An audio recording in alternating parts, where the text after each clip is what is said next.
Quand le Sauveur paraîtra sur la nue dans tout l'éclat du Maître Tout-Puissant, qui pourra donc se soumettre à sa vue s'il n'est lavé dans son précieux sang. Pour moi, nul souci, nulle crainte, j'attends son glorieux retour.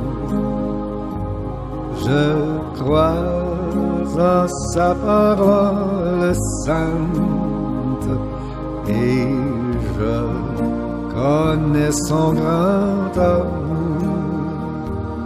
Oh oui, je verrai le fidèle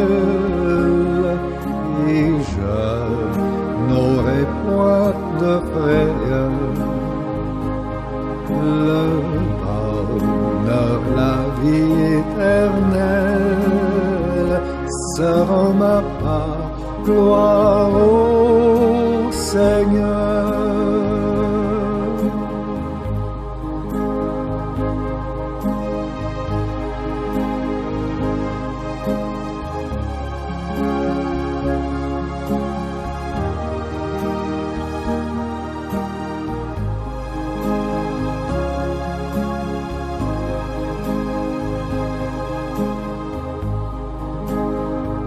Te souviens-tu des paroles du Maître? L'un sera pris, oui, mais l'autre laissé. Crois-tu vraiment qu'il va bientôt paraître pour enlever ceux qu'il a tant aimés? Pour moi, nul souci, nulle crainte, j'attends son glorieux retour. Je crois en sa parole sainte et je connais son grand amour. Oh oui, je verrai le fidèle et je n'aurai point de frayeur. Le bonheur, la vie éternelle sera ma part, gloire au Seigneur.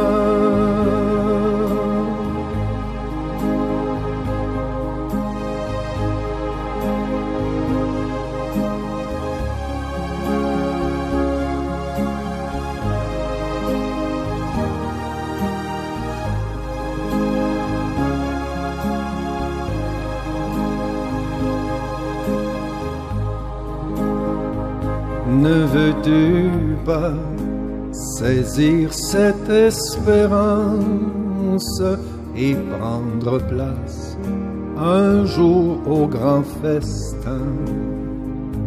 Après le deuil, les larmes, la souffrance, notre bonheur sera pur et sans fin. Pour moi, nul souci, nulle crainte, j'attends son glorieux retour. Je crois en sa parole sainte et je connais son grand amour. Oh oui, je verrai le fidèle et je n'aurai point de frayeur. Le bonheur, la vie éternelle sera ma part, gloire au Seigneur.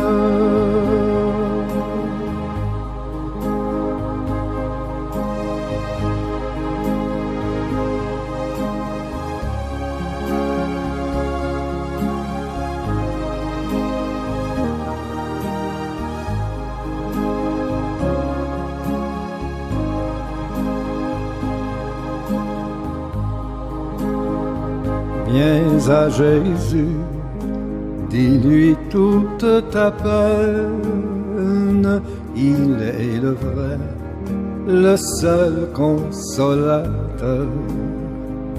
Alors heureux, l'âme émue et sereine, tu béniras ton grand libérateur.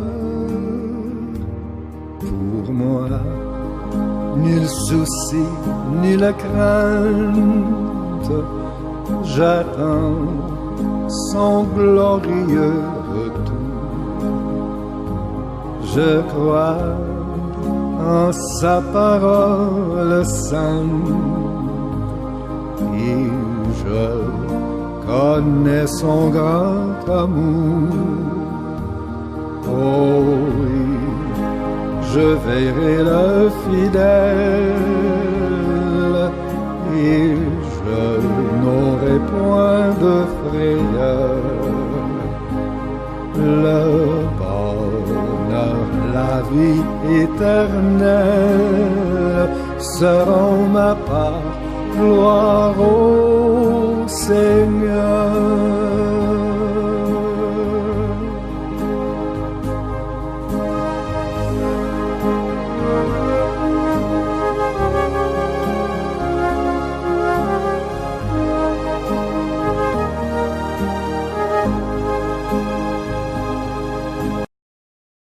Je vous salue tous dans le nom précieux de notre Sauveur, le Seigneur qui nous a aimés dès avant la fondation du monde, et qui a mis nos noms dans le livre de l'agneau égorgé.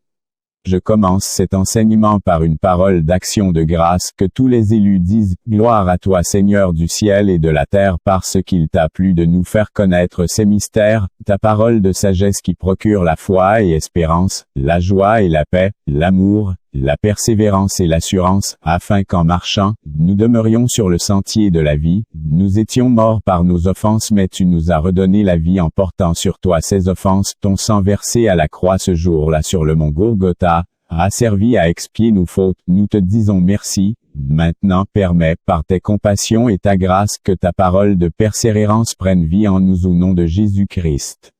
Amen. Tandis que nous avançons, le Seigneur Jésus-Christ nous enseigne de plus en plus à prendre conscience de son retour qui est imminent et nous interpelle à nous sanctifier et à nous purifier par sa parole qui est esprit et vie. Vous rappelez-vous l'histoire des enfants d'Israël au désert? Le peuple voulait voir son Dieu, il avait marre que Moïse les rapporte les paroles du Seigneur seulement, il voulait voir de lui-même son Dieu. Un peu comme au jour d'aujourd'hui, les chrétiens aspirent à l'enlèvement. Certains, sincères, ignorent les réalités qui sont attachées à ce grand jour à cause de tous les mensonges qui pilulent à ce sujet. Vous ne devez pas ignorer que Satan s'est toujours comporté de la sorte durant les siècles dans le but de désorienter ceux qui avaient l'ambition de rechercher le salut de leur âme. Nous y reviendrons. Écoutons d'abord ce qui s'est passé avec l'ombre car l'apôtre Paul dit, tout ce qui leur est arrivé pour nous servir d'exemple. Écoutons à présent cette histoire.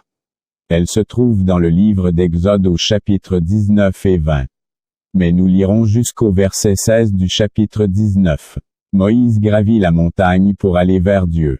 D'en haut Dieu l'appela et lui dit, « Voici comment tu parleras aux descendants de Jacob et ce que tu annonceras aux Israélites.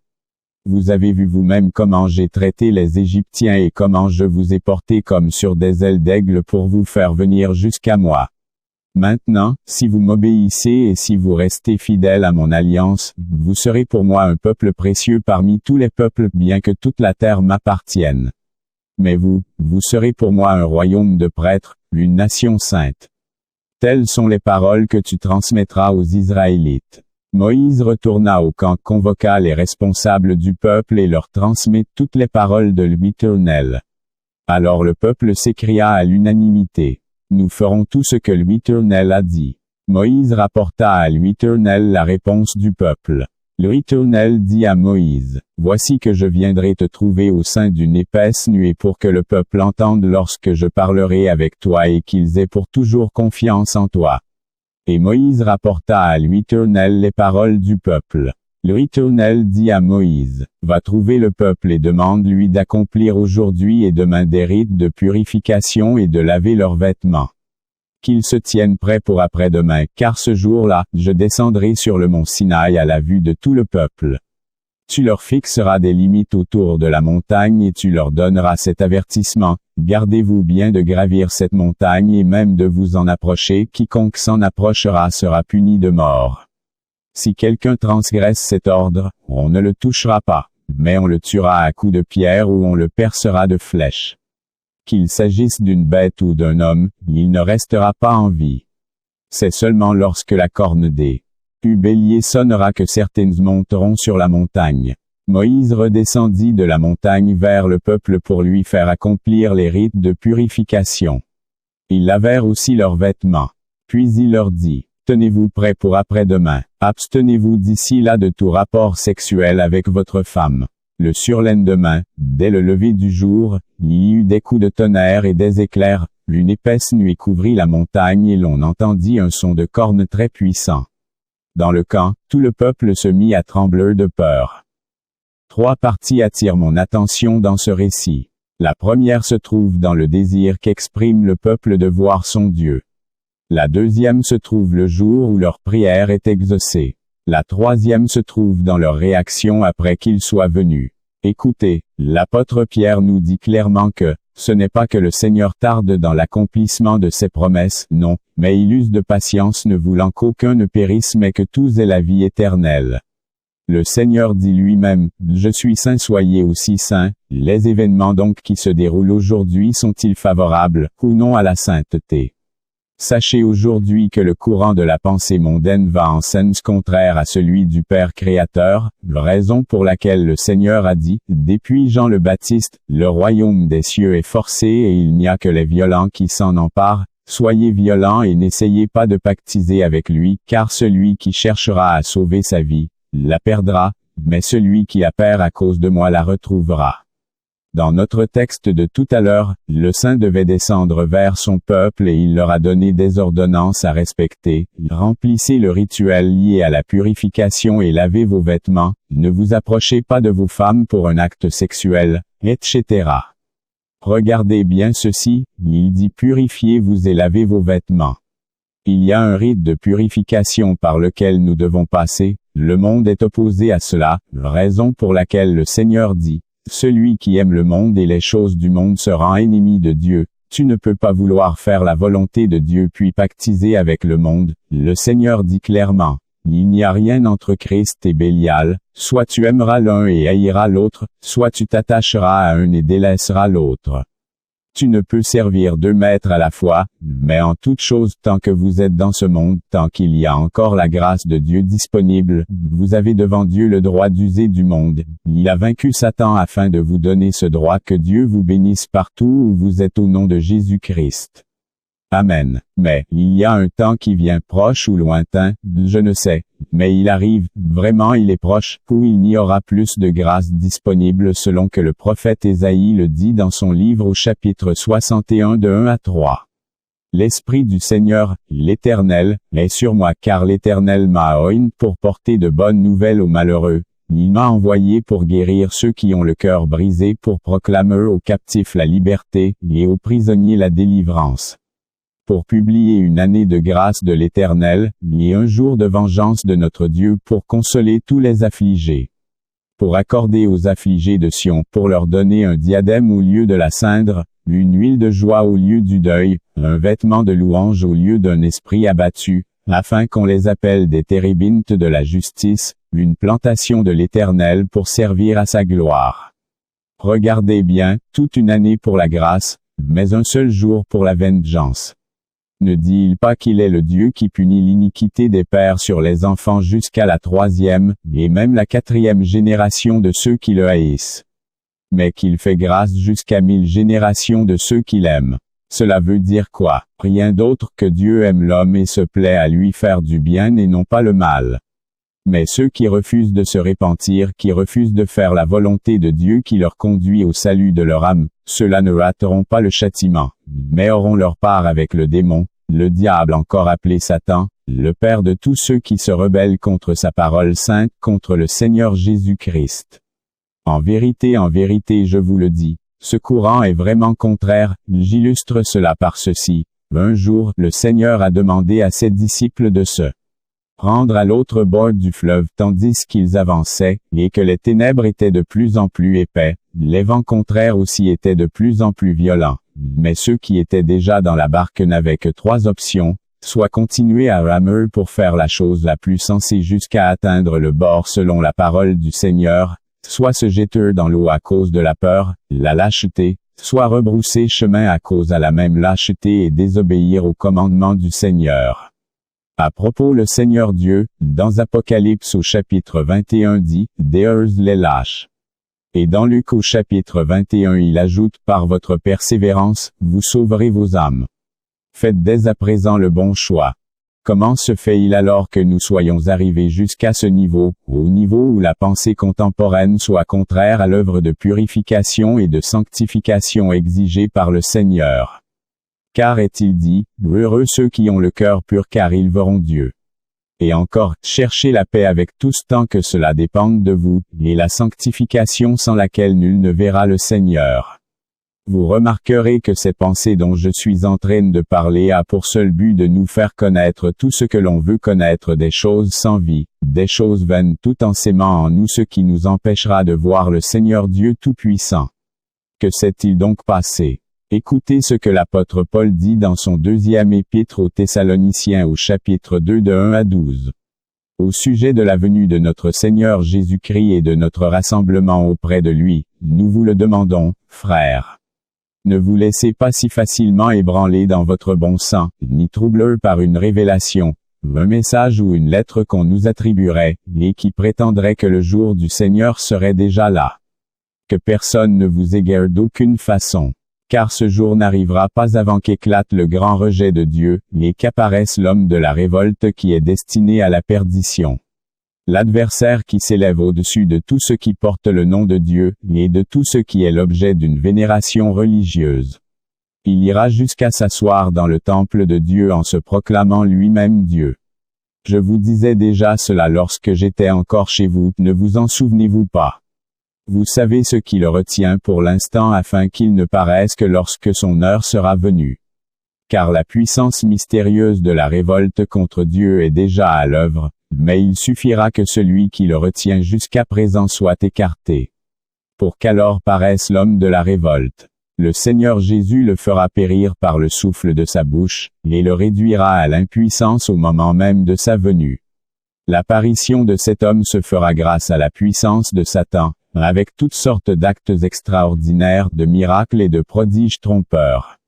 Il usera de toutes les formes du mal pour tromper ceux qui se perdent parce qu'ils sont restés fermés à l'amour de la vérité qui les aurait sauvés. Voilà pourquoi Dieu leur envoie une puissance d'égarement pour qu'ils croient au mensonge. Il agit ainsi pour que soient condamnés tous ceux qui n'auront pas cru à la vérité et qui auront pris plaisir au mal. Écoutez, le Seigneur reviendra, mais il y a un processus qui est mis en place par le Seigneur lui-même nous permettant, nous enfants de Dieu, à nous préparer pour son retour car il viendra prendre une église sans tache ni ride, une église irrépréhensible. Voyez, il dit, il faut d'abord qu'apparaisse l'homme de la révolte. Remarquez, il s'agit d'un homme, mais cet homme est différent des hommes naturels, il a quelque chose en lui de différent. C'est le quatrième royaume dont parle Daniel le prophète, le nouvel ordre mondial dont parle le monde. Ce royaume est différent de tous les autres royaumes qui l'ont précédé du fait de cette chose de surplus en lui qui fait de lui un homme surnaturel, et c'est à cause de cette même chose en surplus en lui qu'il se proclame lui-même Dieu.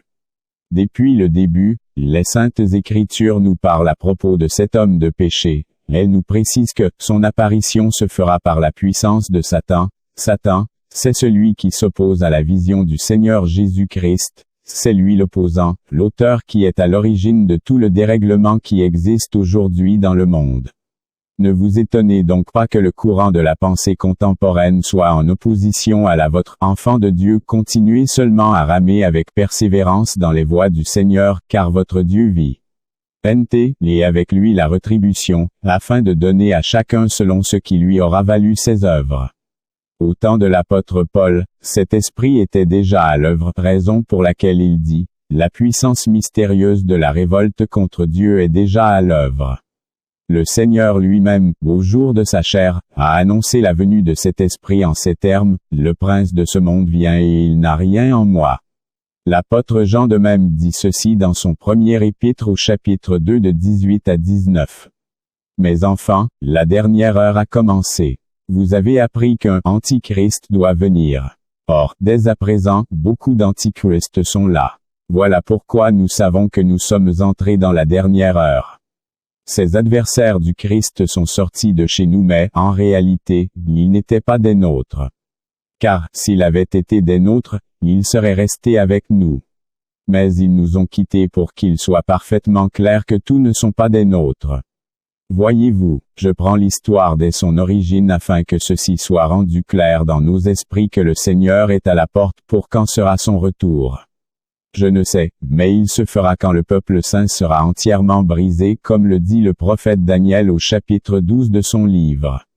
Que veut donc dire être entièrement brisé? Il doit connaître son Dieu et la volonté de Dieu à son égard qui le conduit au salut de son âme. C'est celui qui est déjà prêt à obéir en toutes choses à Dieu et sans poser de questions.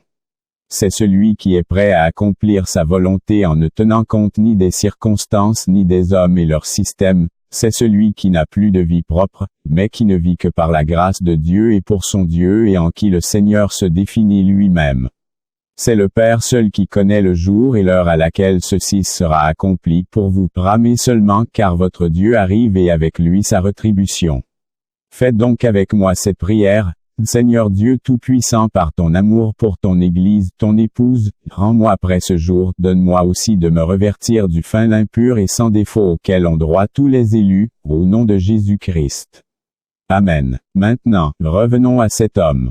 Ô mes bien-aimés, regardez attentivement cet homme de péché. Cet impie, l'apôtre Paul nous révèle que son apparition devait venir par la puissance de Satan. Mais quelque chose devait d'abord se passer avant qu'il ne paraisse, une chose triste pour l'homme naturel, cette chose où cette personne doit d'abord s'éloigner de l'homme naturel, c'est alors que l'homme du péché prend vie, c'est alors que l'impie fait surface, cette chose qui le retient encore c'est la présence de Dieu. Aujourd'hui, je vous le redis encore, ne péchez point volontairement après avoir ouï la vérité, car c'est le péché volontaire qui chasse la présence de Dieu dans votre vie. Ne péchez point je vous en supplie, car Satan cherchera à vous conduire dans le sentier du péché, mais ne péchez point, dites avec moi, arrière de moi Satan au nom de Jésus-Christ, priez avec moi ainsi, Seigneur Dieu, s'il te plaît, ne nous soumets pas à la tentation mais délivre-nous du mal au nom de Jésus-Christ.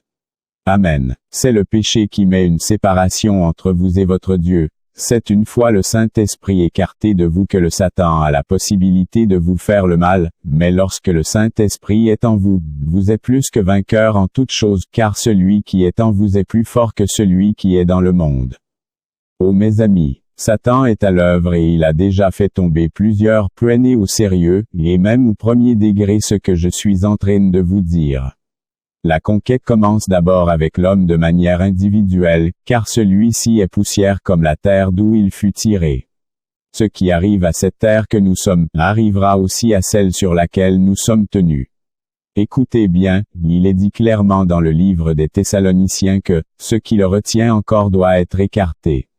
Il y est encore dit, l'avènement du Seigneur ne se fera pas avant le grand rejet de Dieu.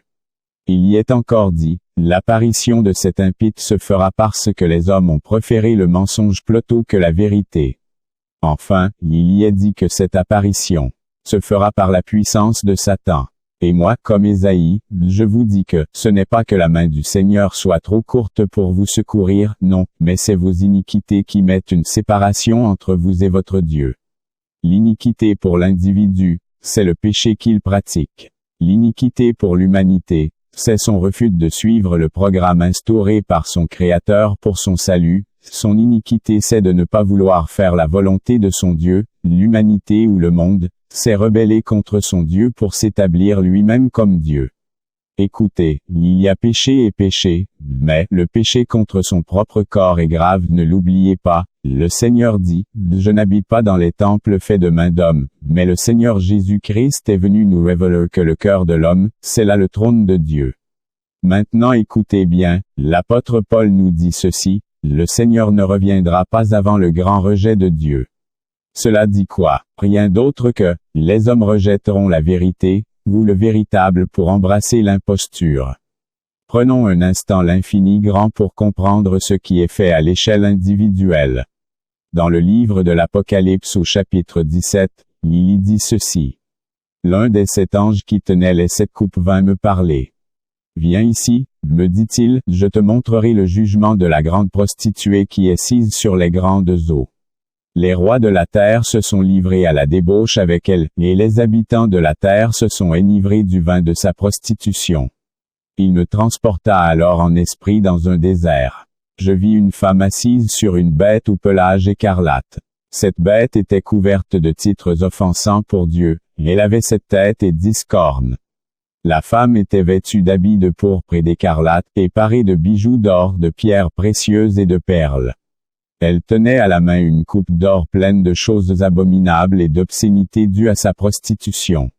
Sur son front, elle portait gravé un nom mystérieux signifiant « La Grande Babylone, la mère des prostituées et des abominations de la terre ».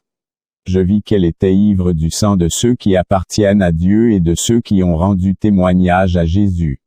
À sa vue, je fus profondément bouleversé. Voyez-vous, c'est par une femme, une prostituée que le Seigneur illustre l'œuvre de séduction de Satan, nous y reviendrons. Mais avant, écoutez ce que l'apôtre Paul dit, ou 1 Corinthiens 6 de 15 à 20. Ignorez-vous que vos corps sont des membres du Christ? Vais-je donc arracher les membres du Christ pour en faire ceux d'une prostituée? Sûrement pas. Ou bien, ignorez-vous qu'un homme qui s'unit à une prostituée devient un seul corps avec elle? Car il est écrit, les 2 ne feront plus qu'un. Mais celui qui s'unit au Seigneur devient, lui, un seul esprit avec lui. C'est pourquoi, fuyez les unions illégitimes. Tous les autres péchés qu'un homme peut commettre n'impliquent pas intégralement son corps, mais celui qui se livre à la débauche pêche contre son propre corps. Ou bien encore, ignorez-vous que votre corps est le temple même du Saint-Esprit, qui vous a été donné par Dieu et qui, maintenant, demeure en vous. Vous ne vous appartenez donc pas à vous-même, car vous avez été rachetés à grand prix. Honorez donc Dieu dans votre corps. Voyez-vous, l'immoralité sexuelle fait partir en majorité de l'œuvre de rébellion contre Dieu. C'est une arme terrible entre les mains de ce Satan, ce fils du diable. Ne vous rappelez-vous pas ce qui est arrivé aux Israélites tandis qu'ils traversaient le territoire des Moabites? Ce qui est arrivé aux 23 000 hommes qui ont commis impudicité avec les filles moabites. En un seul jour, ils sont tous morts. Maintenant, écoutez bien ceci. L'impudicité ou la débauche sexuelle n'est que la conséquence du rejet de Dieu depuis le cœur, et ça, c'est l'œuvre de séduction de ce Satan. Ouvrier du mal, priez avec moi ainsi, ô Saint-Esprit, toi qui vins habiter en moi pour me montrer le chemin, agis dès à présent contre l'œuvre de cet ouvrier du mal contre ce diable, fils de Satan, afin que je persévère jusqu'à la fin sur le chemin de la vérité, le chemin de celui qui m'a sauvé, Jésus-Christ mon Seigneur. Amen. Donc, si vous avez quelque pensée impure, cela ne vient pas de Dieu mais de ce diable, résistez-lui au nom de Jésus-Christ et il fuira loin de vous. C'est donc une fois Dieu écarté, la sainteté écartée, la pureté écartée, l'amour écarté, la justice et la vérité écartées, etc. que par la puissance du mal en ton esprit que l'impie surgit, l'homme de péché encore appelé l'homme animal, ce phénomène, je l'appelle, la honte de la nudité qui paraît. Vous rappelez-vous, c'est le Seigneur Jésus-Christ dans le livre de l'Apocalypse qui dit, « Voici je me tiens à la porte et je frappe, celui qui entend ma voix, j'entrerai et je souperai avec lui. » Voyez-vous, comment se fait-il qu'il soit à la porte pour frapper? Quelque chose l'a mis dehors et ce quelque chose c'est le péché. Aussi longtemps qu'il sera dehors pour toi tu seras à la merci des démons, de ces diables et impies dont nous parlons. Ne livrez donc pas vos corps à l'impudicité, mais invitez le Seigneur à venir souper avec vous. Quels sont les avantages liés à cela? 1. Le Seigneur viendra avec sa lumière dans ta vie afin de te faire sortir des ténèbres. 2. Les esprits impurs qui jadis te poussaient au mal n'auront plus le pouvoir ni sur toi ni sur les décisions du Seigneur à ton égard de te garder dans la sainteté et l'obéissance de sa parole. 3. Ton cœur ténébreux et méchant se changera peu à peu en cœur plein de lumière et d'amour. la joie, la paix et l'assurance seront ton partage. 4. Le Seigneur Jésus-Christ par son esprit en toi combattra pour toi contre tous les esprits impurs dans les lieux célestes et te donnera des victoires.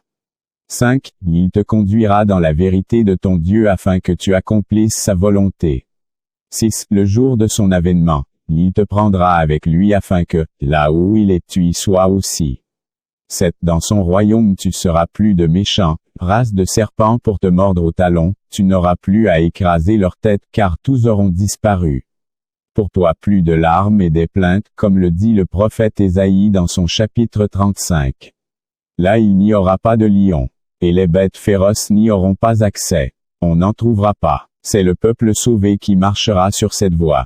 Oui, ceux que l'Éternel aura libérés reviendront.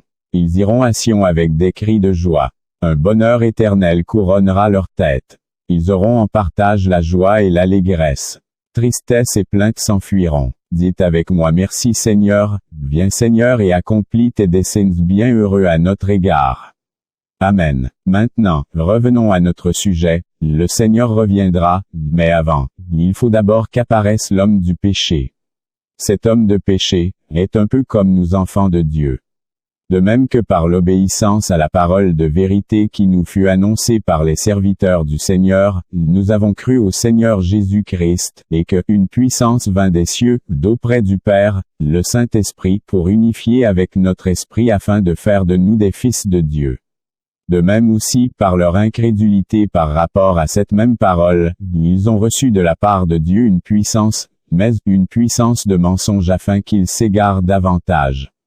Si les gens font le mal autour de vous, ne soyez pas étonnés car cela ne dépend plus d'eux mais plutôt de l'esprit d'égarement qui les conduit. N'imitez pas ce qu'ils font car c'est un piège à vos côtés. Avec quoi l'illustrer? Regardez Isaac avec ses deux fils Jacob et Ésaü. Quand Ésaü vendit son droit d'aînesse à Jacob son frère pour son mets, le jour vint où Isaac leur père devait bénir l'aîné. Toute la bénédiction revint à Jacob et la malédiction fut donnée à Ésaü parce qu'il avait vendu son droit d'aînesse. Voyez-vous, les saintes écritures nous disent, ne soyez pas profanes comme le fut Ésaü. C'est de cela qu'il s'agit. Avec quoi puis-je encore l'illustrer? Regardez, quand les enfants d'Israël sont sortis d'Égypte, ils ont marché dans le désert, enfin, ils sont entrés à Canaan. En y entrant, le Seigneur a dit, vous détruirez et dévorez tout par interdit, c'est-à-dire hommes, femmes et enfants s'y trouvant seront tués, brebis, bœufs et champs seront consumés par le feu, bref, tout s'y trouvant devait être détruit, et si même quelques-uns restent parmi eux, vous n'aurez aucune relation avec eux, du genre mariage ou quelque autre pacte que ce soit. Josué, en donnant ces préceptes leur mit en garde en ces termes, si vous ne le faites pas, ces peuples seront pour vous un piège et des épines dans les yeux, etc.